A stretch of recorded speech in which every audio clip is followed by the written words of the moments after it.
கர்த்தருடைய பரிசுத்த நாமத்திற்கு மகிமை உண்டாயிருப்பதாக. உங்கள் யாவரையும் ஆண்டவராகிய இயேசு கிறிஸ்துவினுடைய விலையேறப்பெற்ற நாமத்தில் நான் அன்போடு இந்த செய்தி வேலைக்கு வரவேற்கிறேன். ஒரு அற்புதமான கருப்பொருளின் கீழாக நாம் கற்றுக்கொள்வதற்கு கர்த்தர் இந்த 2 மாதத்தையும் ஆயத்தப்படுத்தி இருக்கிறார். லூக்கா எழுதின சுவிசேஷத்தில் 1வது அதிகாரத்தில் 79வது வசனத்தின் அடிப்படையில் நாம் இந்த 2 மாத செய்திகளை நாம் கற்றுக்கொள்ள கர்த்தர் உதவி செய்திருக்கிறார். அருணோதயம் நம்மை சந்தித்திருக்கிறது. உன்னதத்திலிருந்து தோன்றிய அருணோதயம்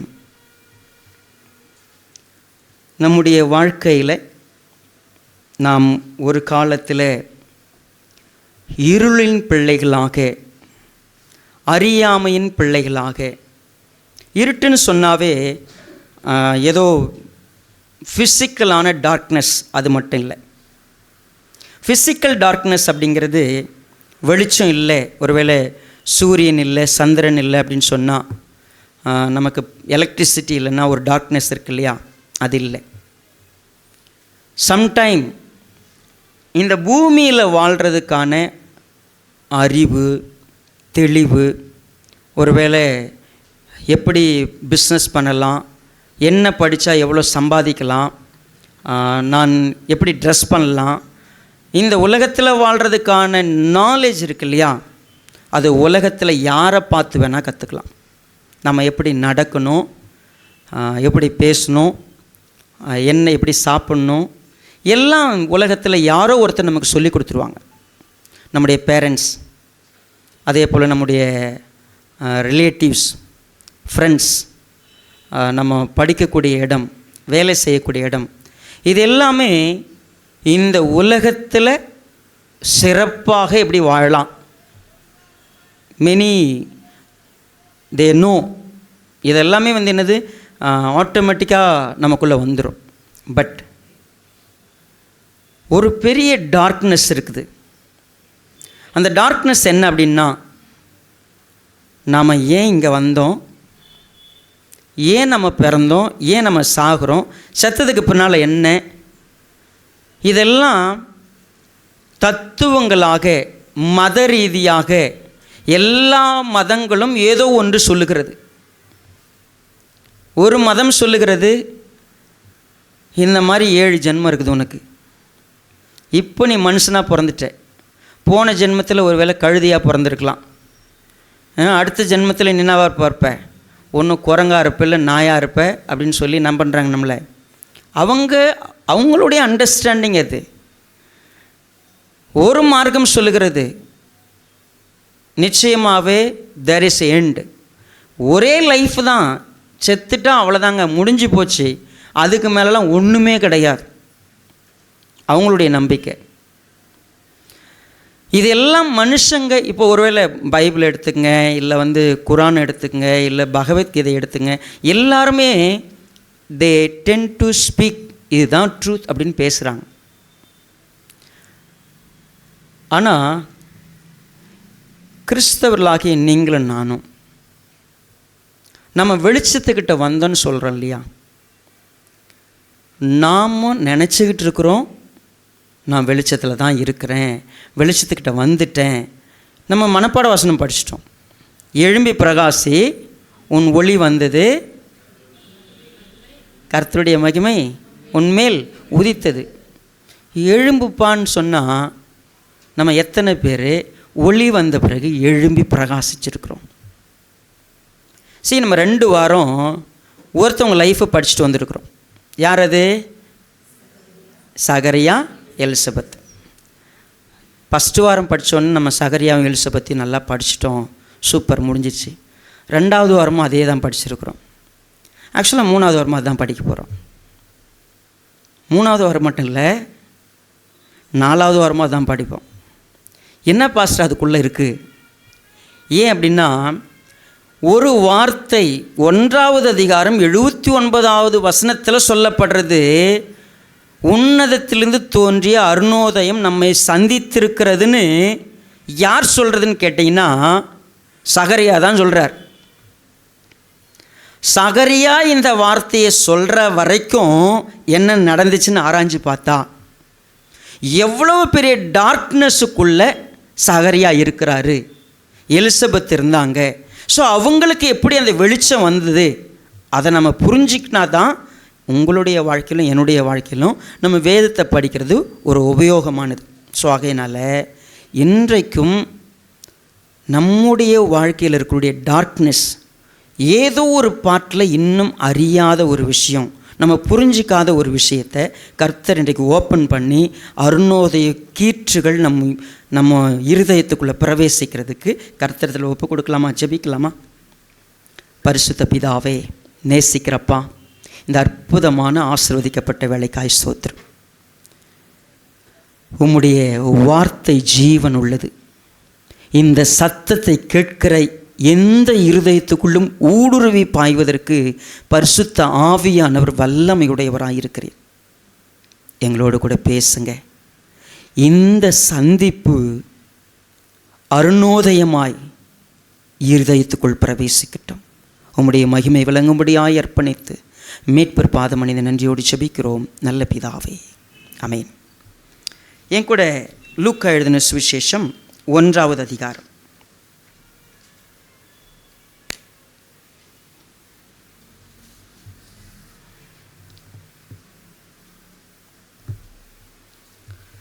இருபத்தி 4வது வசனத்தில் பாருங்கள். அந்நாட்களுக்கு பின்பு அவன் மனைவியாகி எலிசபெத்து கர்ப்பவதியாகி ஜனங்களுக்குள்ளே எனக்கு உண்டாயிருந்த நிந்தையை நீக்கும்படியாக கர்த்தர் இந்த நாட்களில் என்மேல் கடாட்சியம் வைத்து எனக்கு இப்படி செய்தருளினார் என்று சொல்லி 5 மாதம் வெளிப்படாதிருந்தாள்.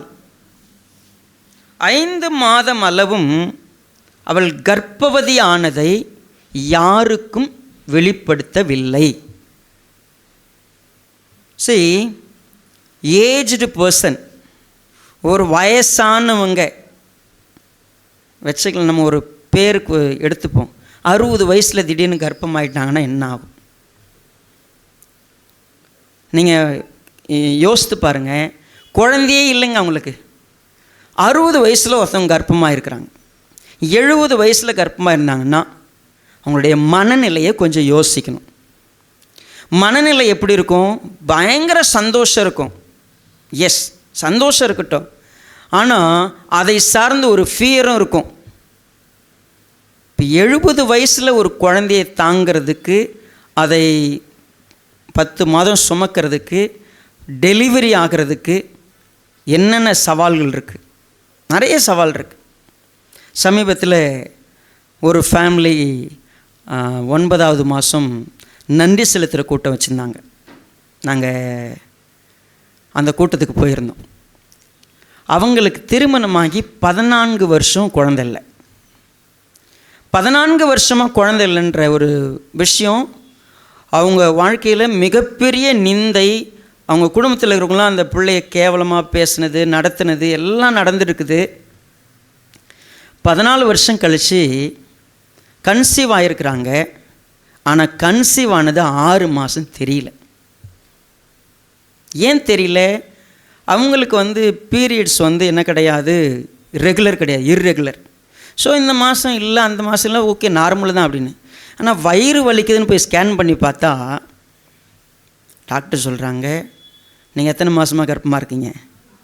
6 மாதங்க. அவங்களுக்கு தலைகால் புரியல.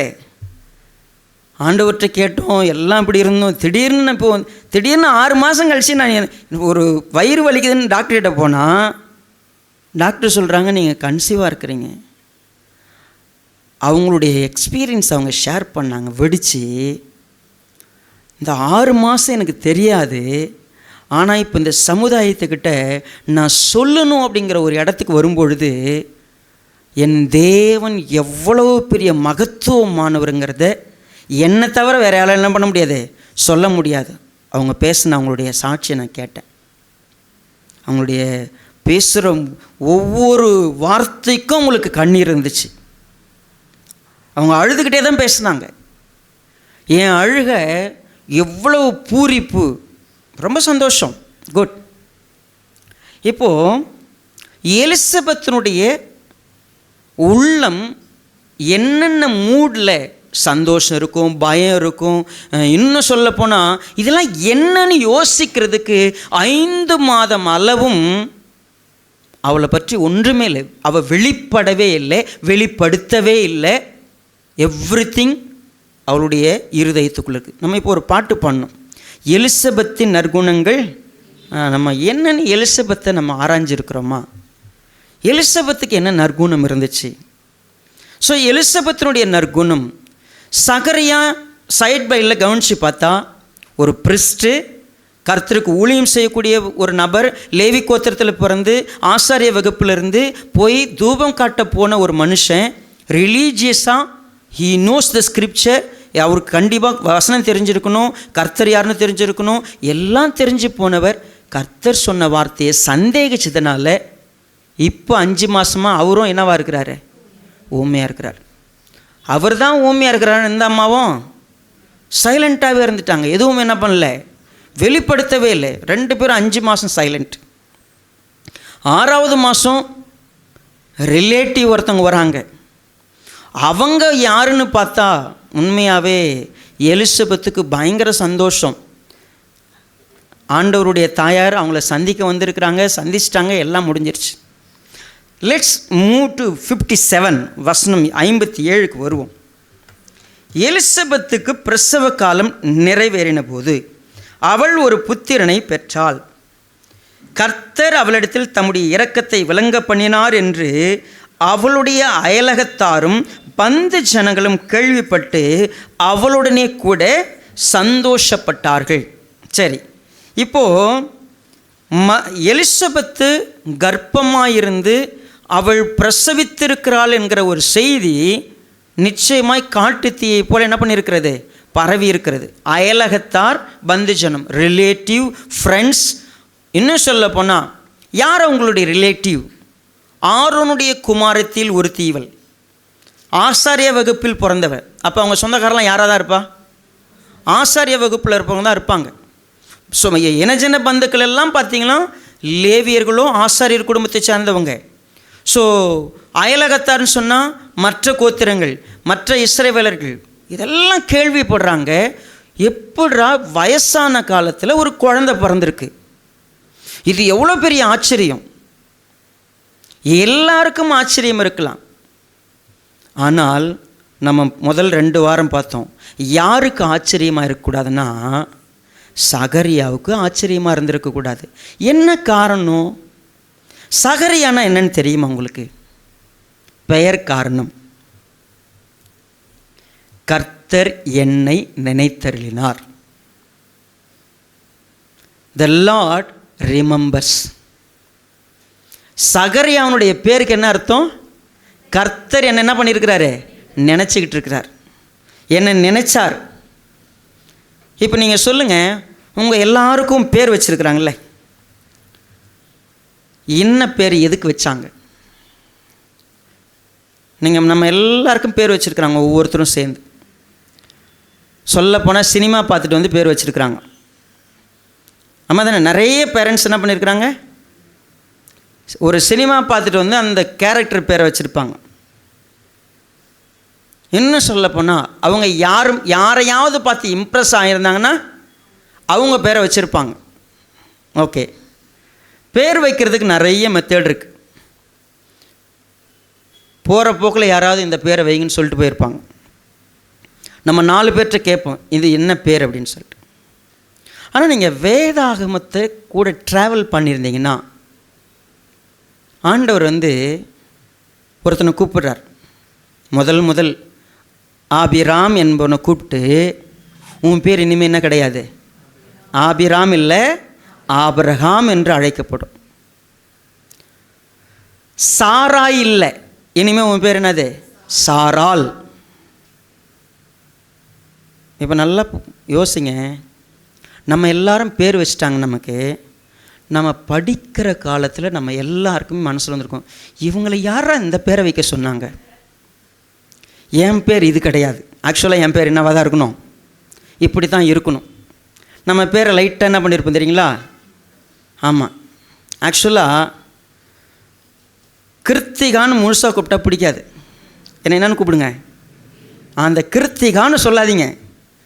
அவங்க அப்பா ஒரு நோக்கத்தில் பேர் வச்சிட்டார் கிருத்திகா அப்படின்ட்டு. ஆனால் பேர் வைக்கிறதுல எனக்கு இந்த பேர் பிடிக்காது. எனக்கு வேறு பேர் வைங்க புதுசாக. See, every one things நான் பேர் வைக்கிறப்ப யோசிக்கிறேன்.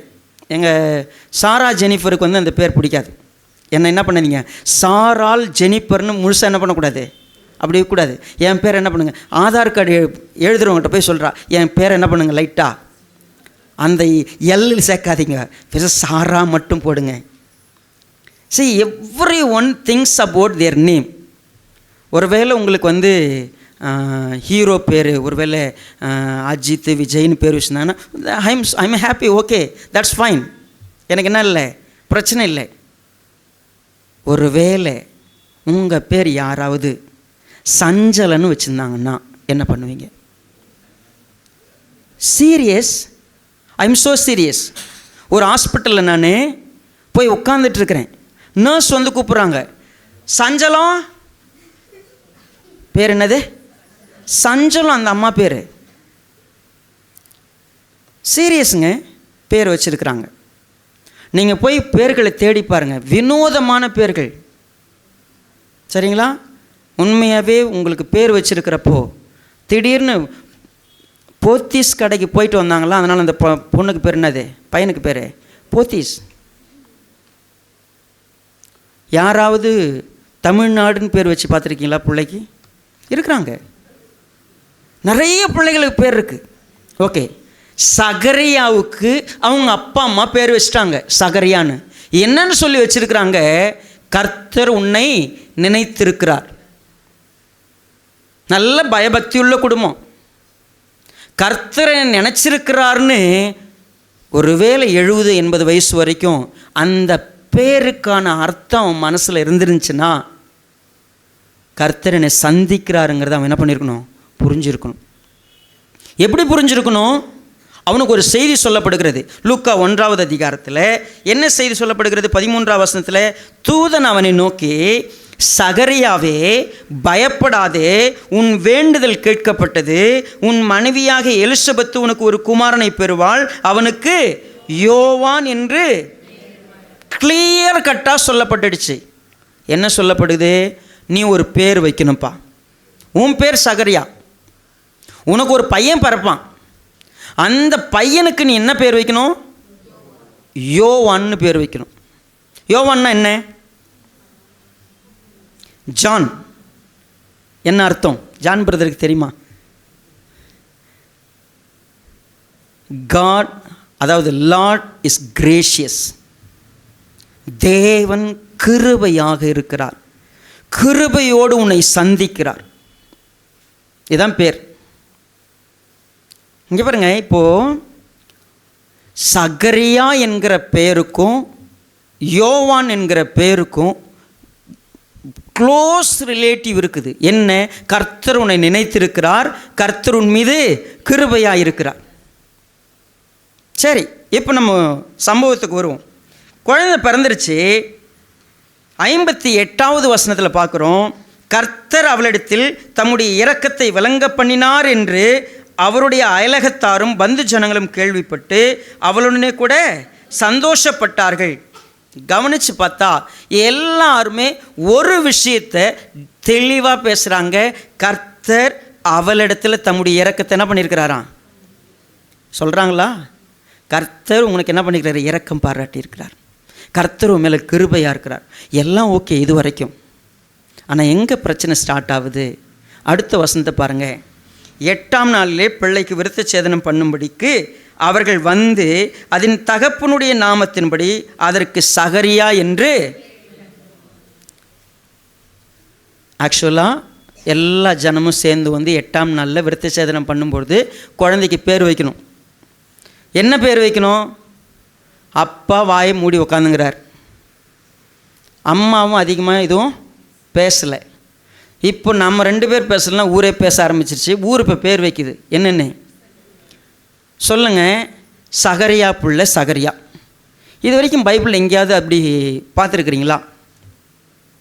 ஆபிரகாமுடைய பிள்ளைக்கு ஆபிரகாம்னு பேர், ஈசாக்குடைய பிள்ளைக்கு ஈசாக் அப்படியே பேர் இருந்துச்சு. அப்படி இல்லையே. எல்லாரும் சேர்ந்து வந்து சகரியான்னு பேர் வைக்கணுங்கிறாங்க. ஏன்? எல்லாரும் என்ன தெரியுமா நினச்சாங்க? சகரியாவுடைய ஊழியத்தில் பாதியிலே வந்துட்டான். சகரியா அவனுடைய தூபம் காட்டுற வேலையை செய்யும் பொழுது ஊமையாயிட்டான். சகரியாவுடைய பொறுப்பை யார் எடுத்துக்கணும்? மகன் தான் செய்யணும். மக்களுடைய எண்ணம் சகரியாவுடைய டிசனண்ட், சகரியாவால் முடியாத போனதை யார் செய்வா இனிமே? ஆமாம், சகரியாவுக்கு மிகப்பெரிய ஒரு தரிசனம் கிடச்சி அவன் ஊமையாயிட்டான். அவனுடைய நாட்கள் நிறைவேறின பிறகு அவன் வந்துட்டான். பட் ஸ்டில் சகரியாவுடைய வாழ்க்கைக்கு ஒரு நல்ல, என் பேரை காப்பாற்றணும், என் புள்ள, அப்பன் பேரை யார் காப்பாற்றணும்? புள்ள காப்பாற்றணும். நம்ம குல விளக்கு விளங்கிடுச்சு, நமக்கு ஒரு குழந்தை பிறந்துடுச்சு. இப்போ அப்பா விட்ட வேலையை மகன், நிச்சயமாக இவனும் ஒரு ஆசாரியன், கர்த்தருக்கு ஒரு ஊழியம் செய்யக்கூடியவன், கர்த்தர் தமது இரக்கத்தை விளங்க பண்ணினார், எல்லாம் ரைட்டாக தான் இருக்குது. அவங்க சகரியான்னு பேர் வைக்க வந்துட்டாங்க. என்ன நடந்துச்சு பாருங்க, அடுத்த வசனம். அப்பொழுது அதன் தாய், அப்படியல்ல, அதற்கு யோவான் என்று பெயரிட வேண்டும் என்றார். அதற்கு அவர்கள், உன் உறவின் முறையாரில் இந்த பேருள்ளவன் ஒருவனும் இல்லையே என்று சொல்லி. என்னப்பா பேர் வைக்கணும்னா ஆக்சுவலாக என்ன வேணும்? உறவு முறையில் கண்டிப்பாக பேர் வேணும். ஒருவேளை சகரியாவுடைய இடத்துலன்னா சகரியாவுடைய லைனப்பில் யாரை மாதிரி அவர் இருக்கணும்னு நினச்சா, இந்த பேர் உள்ள ஒருத்தரும் இல்லையே, நீ யாரை முன்மாதிரியே வைக்கிற? எதுக்காக நீ பேர் வைக்க போகிற? அப்படி செய்யக்கூடாது. அதனால் என்ன பேர் வைக்கலான்னு யாரையே கேட்டுருவோம்?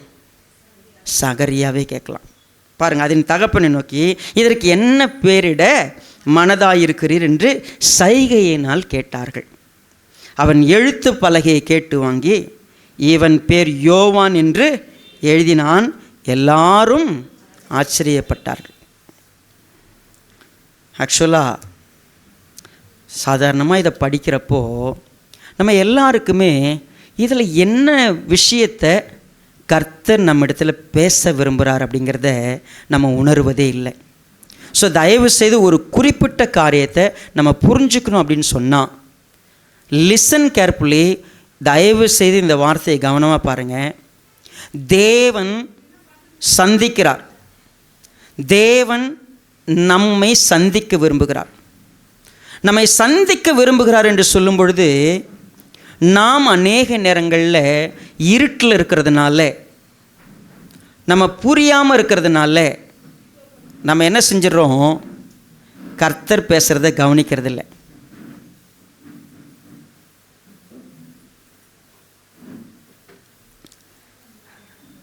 நம்ம ஒரு நிமிஷம் உதவி செய்யலாம். Right, okay. சகரியாவை கர்த்தர் சந்திக்க வந்தார்.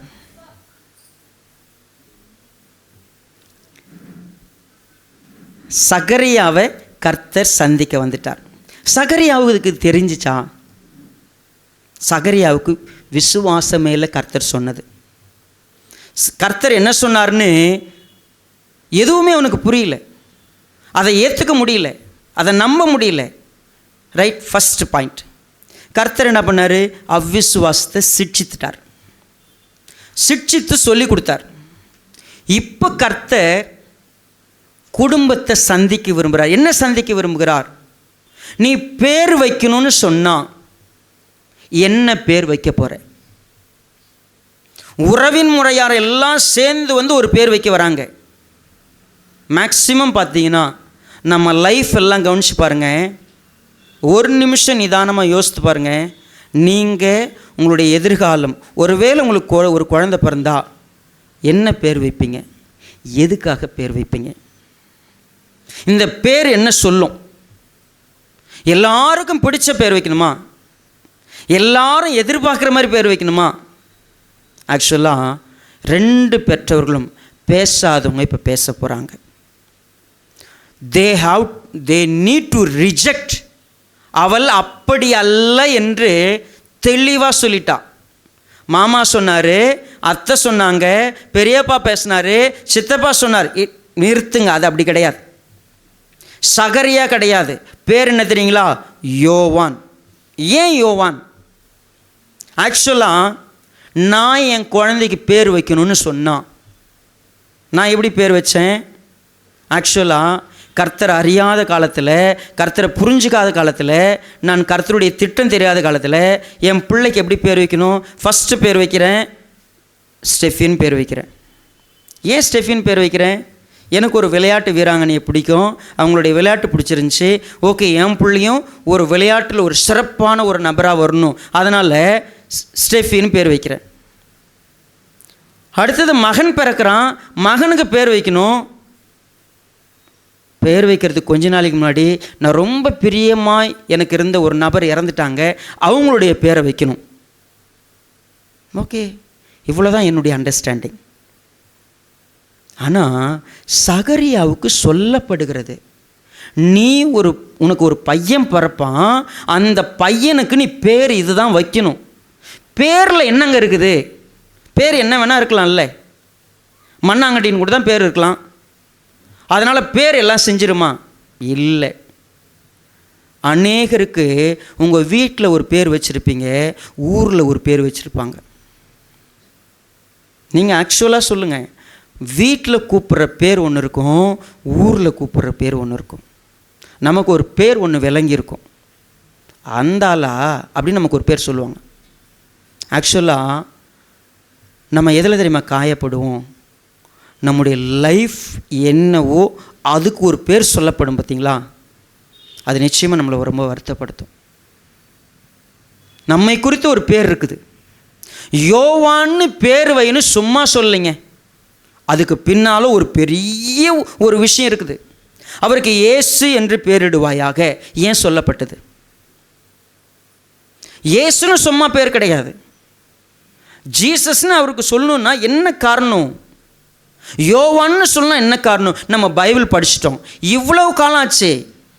நான் கர்த்தரை தெரியாதப்ப பேர் வச்சேன், இப்போ பேர் வைக்கணும் ஒரு குழந்தைக்கு. You all tell me to name the child. நான் பேர் வைக்கிறப்போ எது எதோடு மேட்ச் ஆகுது, என்ன பண்ணி பேர் வைக்கிறோம். But here comes a lesson. நான் வெளிச்சத்துக்கு வராத வரைக்கும் இந்த பேர் ஸ்டைலாக இருக்குது, இந்த பேர் அழகாக இருக்குது, இந்த பேர் கூப்பிட்டா நல்லா இருக்கும், ஏ வரிசையில் கொடுத்தா தான் நல்லாயிருக்கும், இல்லை டி வரிசையில் பண்ணணும், இப்படி பண்ணணும். நம்ம ஏதோ ஒரு சிஸ்டமேட்டிக்கில் பண்ணிகிட்ருக்குறோம்ல. இது செய்கிற அத்தனை பேரும் இன்னும் டார்க்னஸில் தான் இருக்கிறோம், இன்னும் இருட்டில் இருக்கிறோம். இன்னும் எது தெரியுமா நமக்கு தெரியாது, என்ன காரியத்தை நம்ம புரிஞ்சு நம்முடைய வாழ்க்கையில் செய்ய போகிறோம். சகரியாவுக்கு சொல்லப்பட்டது, உனக்கு ஒரு குமாரன் பிறப்பான், அந்த குமாரனுக்கு நீ என்ன பேர் வைக்கணும்? யோவான்னு பேர் வைக்கணும். சரி, இந்த யோவான்னு பேர் வைக்கணும்னு சொல்கிறப்போ சகரியாவுக்கு பைபிள் வசனம் ஞாபகம் இருந்திருந்தா, கவனிக்கிறீங்களா? சகரியாவுக்கு பைபிள் வசனம் ஞாபகம் இருந்திருந்தா பேர் வைக்கணும்னா எப்படி பேர் வைக்கணும்? இன்றைக்கி கொஞ்சம் கவனிங்க, பேசக்கூடாதீங்க, கொஞ்சம் கவனிங்க. உள்ளே இருக்கிற வரைக்கும் யாருமே பேசக்கூடாது, ரைட்? தயவுசெய்து இது கர்த்தருடைய வார்த்தை பேசுகிற நேரம், புதுசாக வந்தவங்க தயவுசெய்து அமைதியாக எங்களோட கூட இருங்க, ரைட்? கர்த்தருடைய வார்த்தை கிளிக் ஆச்சுன்னா, எனக்கு ஒரு கரு உண்டாயிருக்கிறது, நான் அந்த கரு ஆணா பெண்ணா கர்த்தர் எனக்கு சொல்கிறாருன்னா நான் பேர் வைக்கணும்னா எப்படி பேர் வைக்கணும்? இது வரைக்கும் நம்ம படிக்கிறப்போ உங்கள் யாருக்காவது இந்த மாதிரி கிளிக் ஆகுமா? நீங்கள் போயிட்டு எனக்கு ஒரு பிள்ளைய தேவன் கொடுக்குறார், அந்த பிள்ளைக்கு பேர் இதுதான், அந்த பிள்ளையினுடைய வாழ்க்கை இப்படி தான் இருக்க போகுது, இந்த அளவுக்கு வெளிச்சத்துக்கு வந்தவங்க எத்தனை கிறிஸ்தவ பேரண்ட்ஸ்? தெரியவே தெரியாதுல்ல. என் கூட ஏசாயா 49க்கு வாங்க.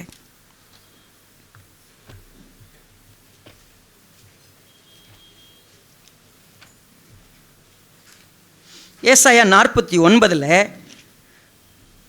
முதல் வசனம் பாருங்க. தீவுகளே எனக்கு செவி கொடுங்கள், தூரத்தில் இருக்கிற ஜனங்களே கவனியுங்கள்.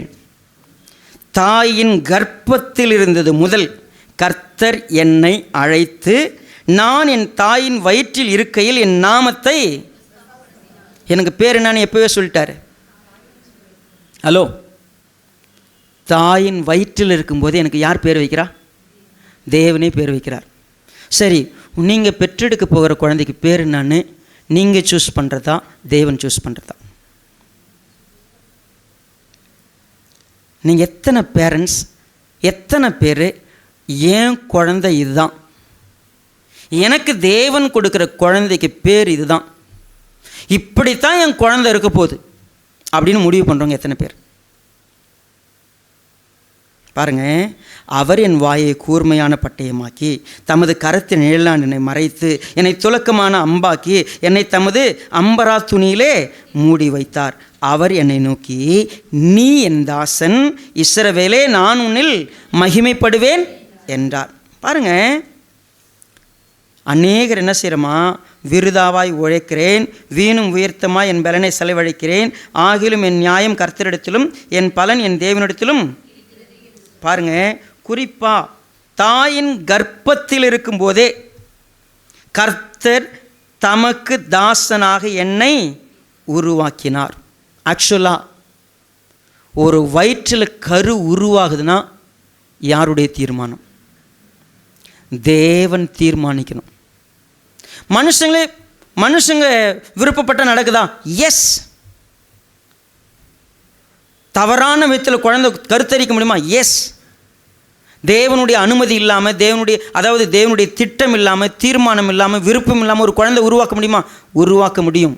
பேர் வைக்க முடியுமா? வைக்க முடியும். ஒரு வாழ்க்கை வாழ முடியுமா? வாழ முடியும்.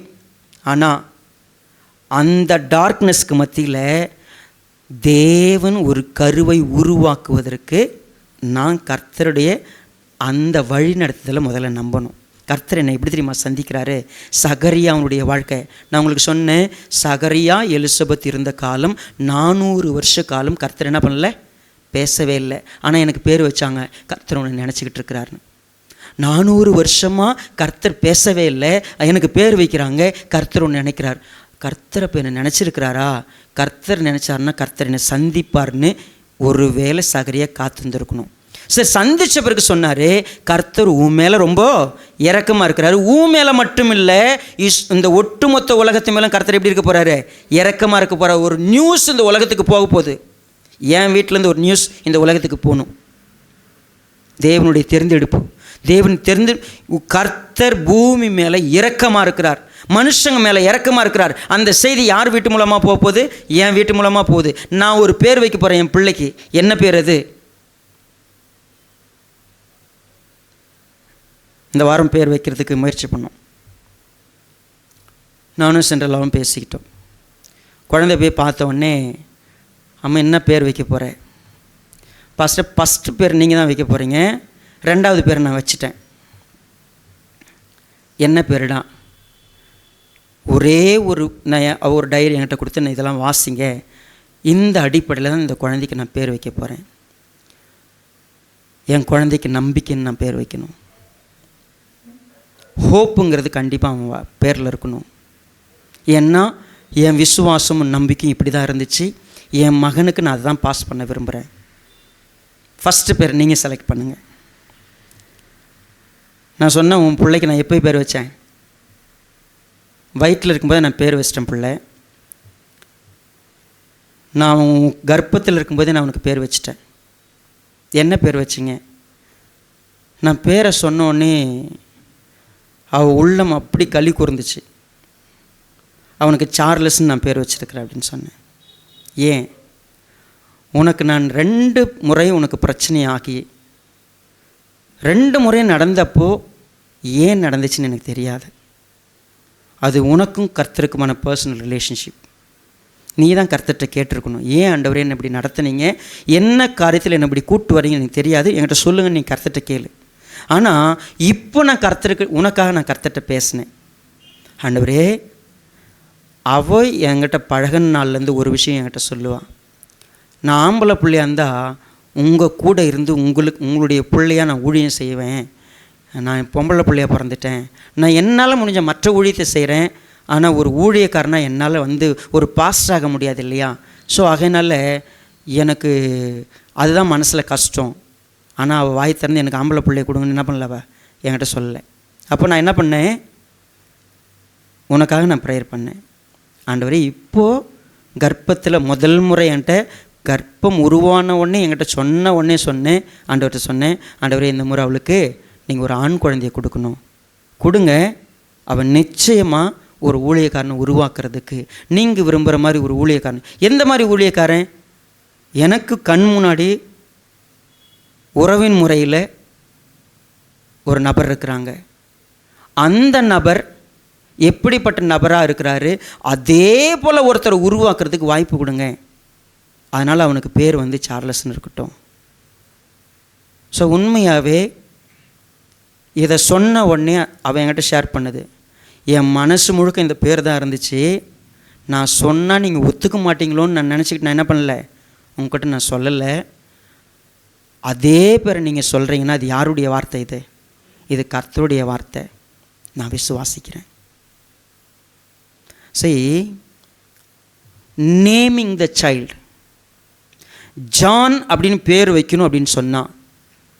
ஒரு குழந்தை உருவாகும் போதே தாயின் கர்ப்பத்தில் இருந்தது முதல் தேவன் ஒரு மனிதனை அழைக்கிறார். தாயின் வயிற்றில் இருக்கையில் பேர் வைக்கிறார். என்ன பேர்?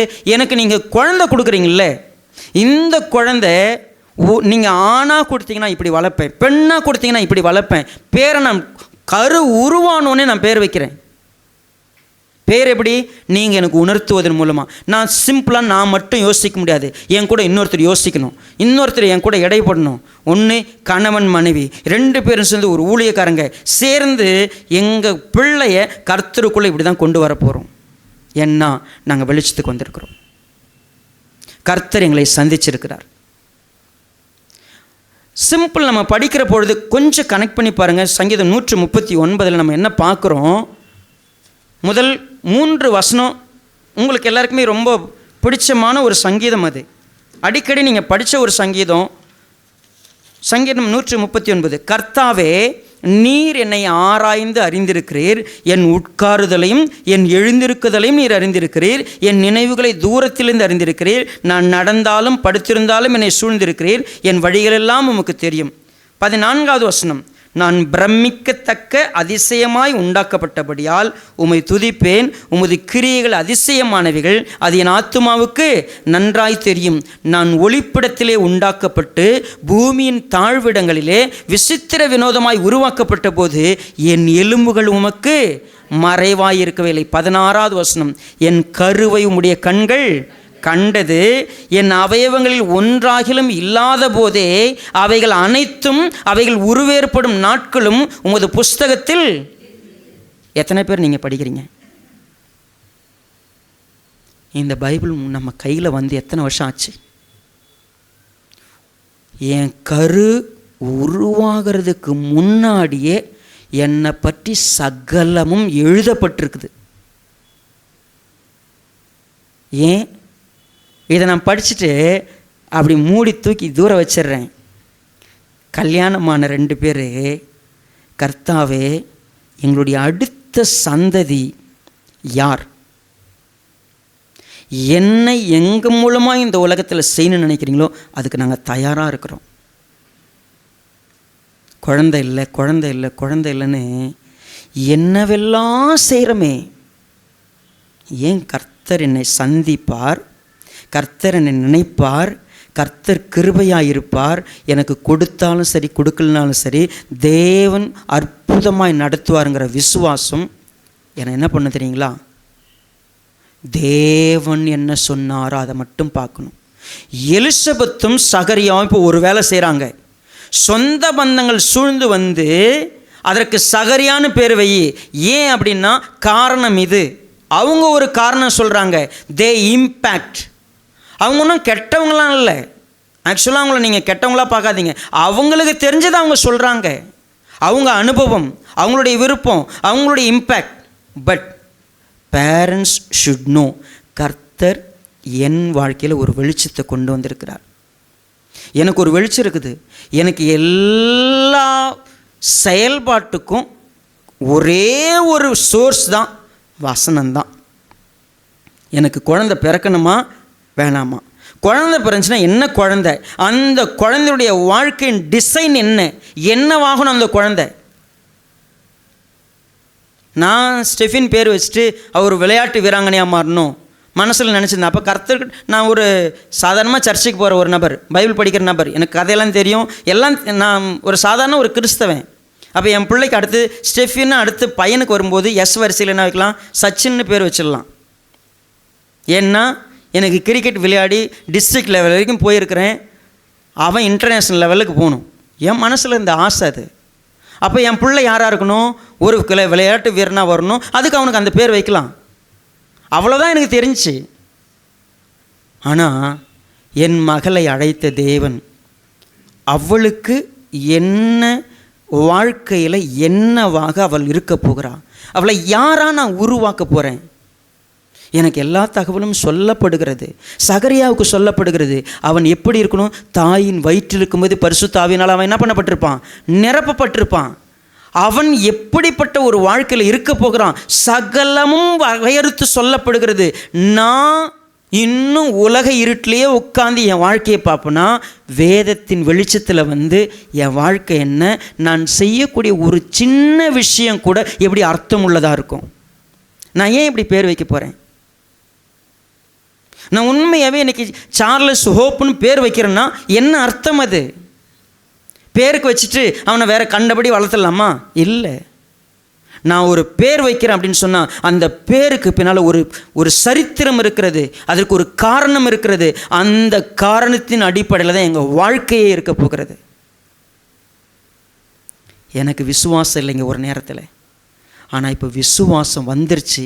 ஏன் தெரியுங்களா, 10 மாதம் பேசாத இருந்தேன், 10 மாதம் நான் பேசலை. இப்போது பிள்ளை பிறந்தாச்சு, பிள்ளை பிறந்து 8 நாளும் இன்னும் பேசலை. ஆக்சுவலாக என்ன சொல்லிட்டு போனான் காபிரியல் தூதன், சொன்ன வார்த்தை என்ன, வாசிங்க பார்ப்போம். நான் சொன்ன இந்த காரியங்கள் நிறைவேறும் அளவும், வாசிங்க பார்ப்போம். வாங்க லூக்கா 1வது அதிகாரத்துக்கு.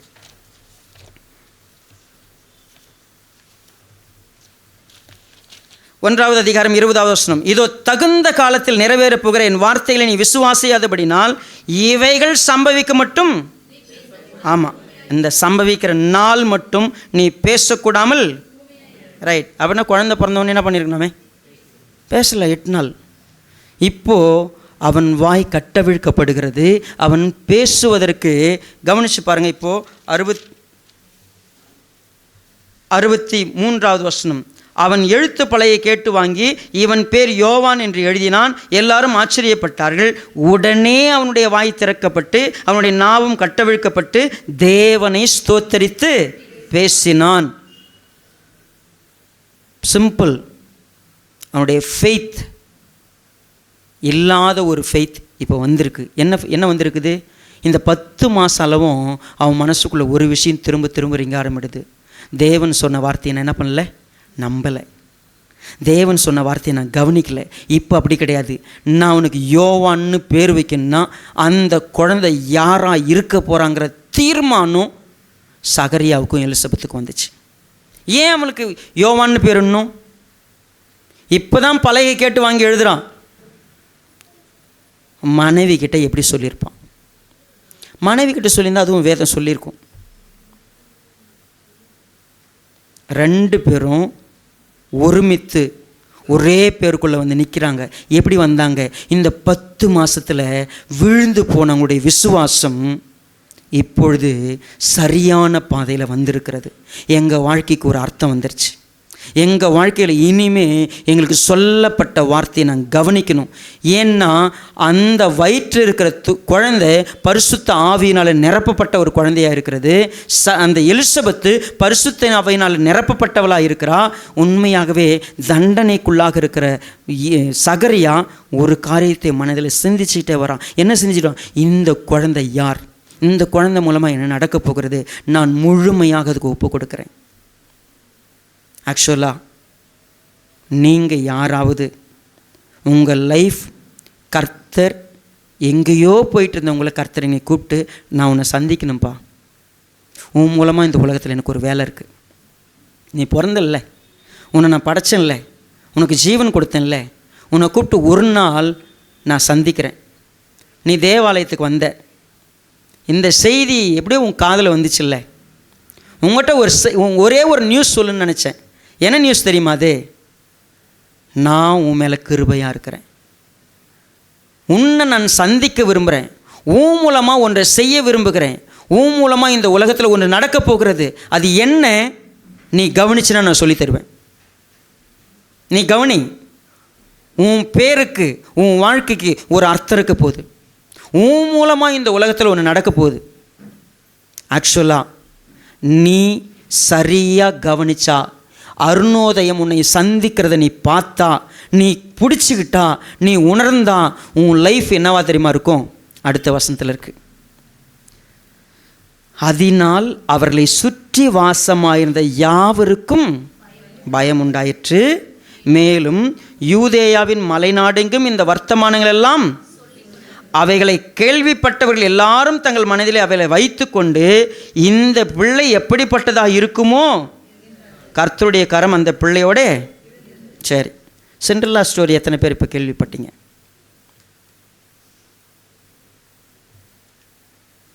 சிண்ட்ரெல்லாவுக்கு குழந்தை பிறந்தது எவ்வளோ சவால்னு விசுவாசம் நம்பிக்கையில் எல்லாருக்குமே தெரியும். சிண்ட்ரெல்லாவை மட்டும் சந்திக்கணும் வந்தார் ஆண்டவர். நீங்கள் இங்கே எத்தனை முறை கேள்விப்பட்டீங்க? ஒரு 5 மாதம் 6 மாதம் இந்த நிலைமையில் வயிற்றில் குழந்தை இருக்கும்போது நீட்டாக ஒரு பெரிய ஆப்ரேஷன் பண்ணி குடலை கட் பண்ணி ஜாயின் பண்ணி அதை சரி பண்ணிவிட்டு அந்த குழந்தை அடுத்த 3 மாதம் வயிற்றுக்குள்ளே இருந்து நார்மல் டெலிவரி பிறந்திருக்குது.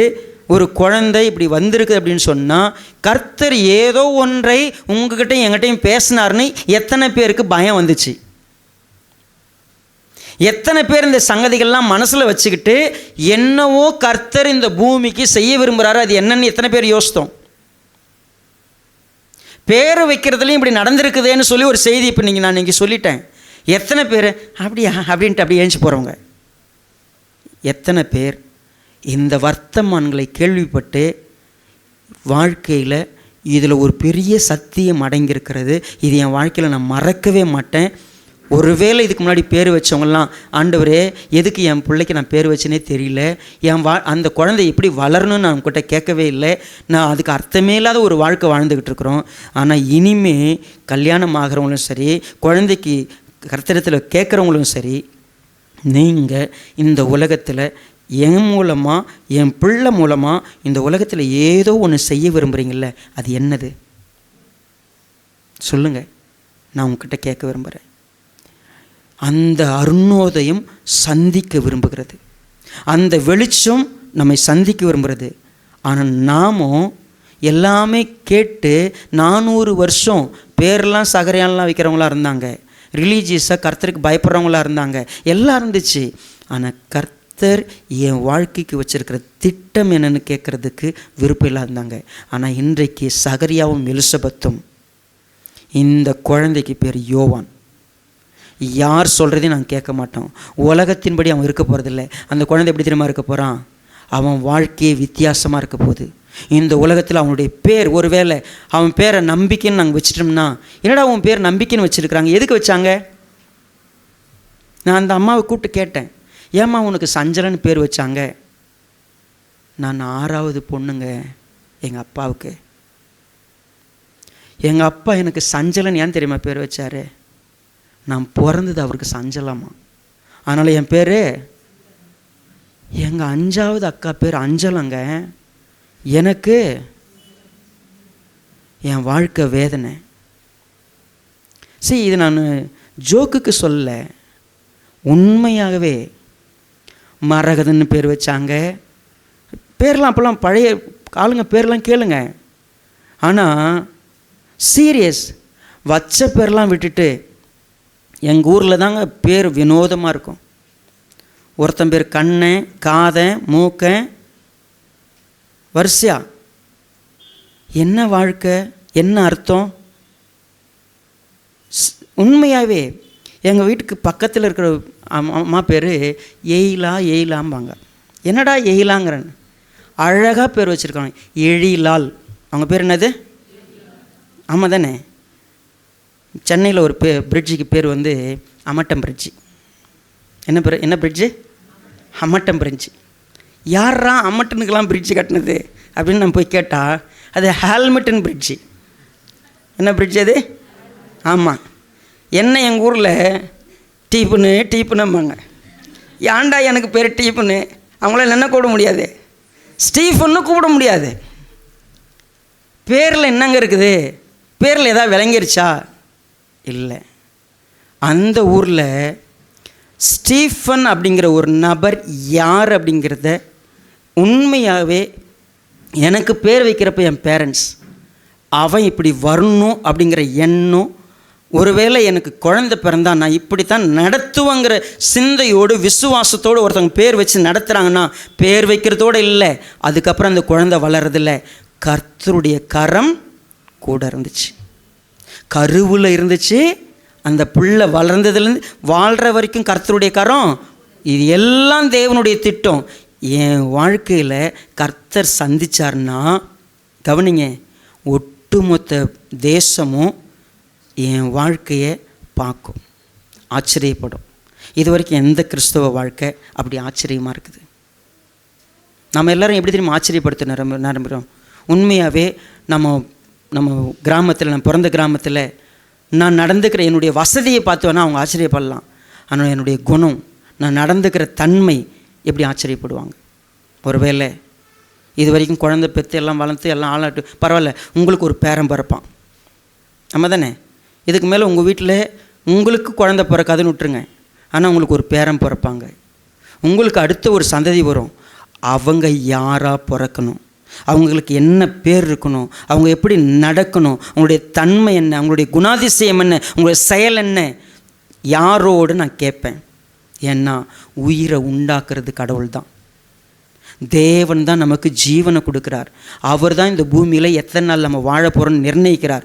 அப்போ அவர்கிட்ட தான் கேட்கணும், நான் ஏன் பிறக்கிறேன், ஏன் வாழ்கிறேன், என்ன என்னுடைய வாழ்க்கையினுடைய எல்லா விஷயங்களும் நீங்கள் சொல்லுங்கள், நான் கேட்குறேன். அருணோதயம் சந்திக்க விரும்புகிறது, அருணோதயம் நம்மிடத்தில் பேச விரும்புகிறது, நமக்கு வெளிப்படுத்த விரும்புகிறது. ஆனால் நாமும் அவர்கிட்ட கேட்காம ஊர் சொல்கிறத, உலகம் சொல்கிறத, எல்லாரும் பார்க்குறத நினச்சிட்டு போனோம்னா முடிவு என்ன ஆயிரும்? வேறு மாதிரி ஆகிடும். அப்படிப்பட்ட ஒரு இடத்துக்கு நம்ம போயிடக்கூடாது. தயவு செய்து எலிசபெத்தும் சகரியாவும் இன்றைக்கி ஒரு அற்புதமான பாடத்தை நமக்கு எடுத்து வைக்கிறாங்க. ஒருவேளை தாயின் வயிற்றிலேயே என்னுடைய பேரை பிரஸ்தாபம் பண்ணியிருக்கிறார், தாயின் வயிற்றில் என்னை உருவாக்கியிருக்கிறார்.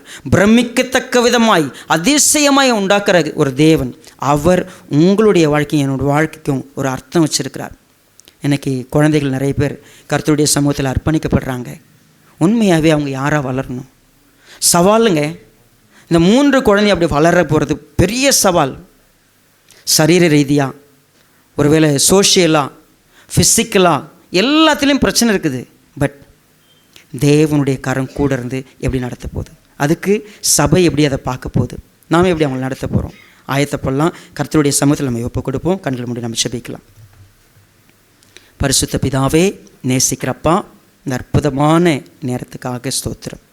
தேவரீர் எங்களுக்கு பாராட்டி இருக்கிற உம்முடைய அளவற்ற கிருபைக்காக நன்றி. சகரியா எலிசபெத்தினுடைய வாழ்க்கையில் ஒரு வெளிச்சம் வந்துடுச்சு. அவங்க இருட்டில் தான் இருந்தாங்க, அவ்விசுவாசத்தில் தான் இருந்தாங்க. ஆனால் அவங்களுக்கு ஒரு சேஸ்டைஸ்மெண்ட் இருந்துச்சு, ஒரு கண்டிப்பு இருந்துச்சு. அவங்கள சிட்சித்தீங்க, அவங்க புரிஞ்சுக்கிட்டாங்க. இனி இந்த குழந்தை யோவான் கர்த்தர் கிருபையாக இந்த உலகத்தை சந்திக்க போகிறார். நான் மட்டும் சந்தோஷப்பட போகிறதில்ல, அநேகர் சந்தோஷப்பட போகிறாங்க எனக்கு பிறக்கிற குழந்தை மூலமாக. அந்த குழந்தை இப்படி தான் வாழப்போகுது, இப்படி தான் வளரப்போகுது, இப்படி தான் நடத்த போகிறோம். எங்கள் தீர்மானம் இதுதான், நாங்கள் கர்த்தருடைய வார்த்தையின்படி அவனை நடத்துவோம். அந்த எண்ணத்தோடு தான் அவங்க ஒப்பு கொடுத்தாங்க.